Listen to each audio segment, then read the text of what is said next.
पोषण सुधारका लागि परियोजनाले पोषण शिक्षासँग सम्बन्धित कार्यक्रमहरू सञ्चालन गरेको छ। आर्थिक सहयोग तथा विकासका लागि सङ्घीय मन्त्रालय, जर्मनी BMZ र वेल्ट हङ्गर हिल्फेको प्राविधिक सहयोगमा फरवार्ड नेपालले कार्यान्वयन गरेको पोषणयुक्त नमुना गाउँ परियोजनाले पोषण शिक्षा विस्तारका लागि विभिन्न बैठक तथा कार्यक्रममा यो सवाललाई समावेश गर्ने तरिका अपनाएको छ। यसका लागि लान बैठक, कृषि समूह बैठक र पोषण पुनर्स्थापना शिविरहरूमा स्वास्थ्य तथा सरसफाई चेतनाका विषयहरू समावेश गराइएको छ। यसैगरी सडक नाटक, माइकिङ, पोषण भेला, घरधुरी परामर्श जस्ता विधिहरू मार्फत पनि पोषण शिक्षा प्रवर्धनका प्रयास भएका छन्। यो कार्यक्रममा सहभागी भएका महिलाहरू स्वास्थ्य र पोषणका बारेमा जागरुक बन्न थालेका छन्। सर सफाई का था नहीं छले, चप्पल लगा के बच्चा का था नहीं रहे, अपनों ओते नहीं पीने छले तो नंग और काट लिए, कपार और कर लिए, लता कपड़ा सफा के लिए, भंसे भात ले जाइए तो पानी और छोप कर नहीं राखिए, सब्जी और काटे छलिए तो वही पहले काट लिए तब धोइए। आप सौंसे धोए छे तकर बाद काटे छे तो छोप कर राखे छे सब किछो को। हमर बच्चा का कुपोषण भेल रहे, हमरा था नहीं रहे। लांग बैठक में गेले तो कहलकै जे अपना ताजा तरकारी साग ई सब बच्चा के खुएबै तो कुपोषण नहीं रहते, बच्चा के बढ़िया पोषण भेटतै तो बच्चा बढ़िया रहतै। अपन बाड़ी में अब लगबै छी तो हम बाजार के पर निर्भर नहीं छी। अपन से खाद मल जेना गोबर छाउर ई सब दै छियै तो ओइसे बढ़िया तरकारी तीमन उपजाइ छी। बच्चा से हमर अब नीक रहैया। रौतहट जिल्ला परोहा नगरपालिका की श्रुति कुशवाहा यसैको एक ज्वलन्त उदाहरण हुन्। श्रुति गर्भवती छिन्। उनकी सासुआमा लान समूहकी सदस्य हुन्। उनले लान बैठकमा मञ्जरी नामक एक पात्रको कथा मार्फत गर्भावस्थामा महिलाका लागि आवश्यक पर्ने स्याहारका बारेमा जानकारी लिएकी छिन्।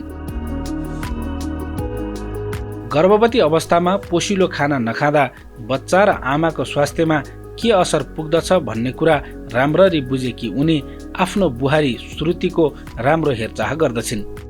प्रत्येक दिन उनी पटक पटक फरक फरक पोषिलो खाना तयार गर्छिन् र खुवाउँछिन्।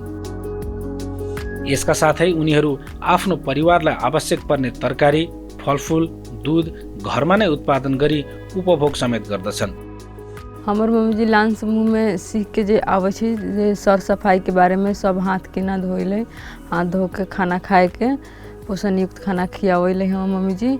गर्भ जांच भी 8 पटक हम करवा लेल छी। ओकरा बाद में सुई भी हमनी जौन सुई से पड़ल तो सब सुई ले लेल बड़ी। लान समूह में से सीख के मम्मी जी आयल है 10 खाद्य समूह में से 5 खाद्य समूह एक दिन में हमनी के खाए के है के जौना में फल फूल दूध दही और साग अंडा मांस मछली सब कुछ खाए के है के।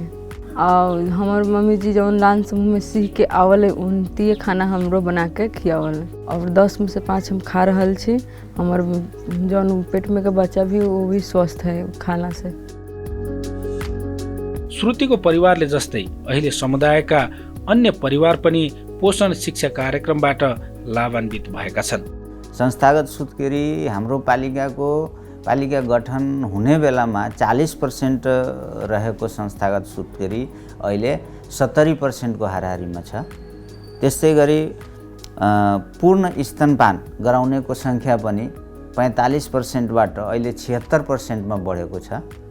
त्यसै गरी समयमै थप आहार खुवाउने बच्चाहरूको संख्या पनि 80% रहेको छ र ANC PNC मा पनि धेरै नै वृद्धि भएको अवस्था यहाँ देखियो।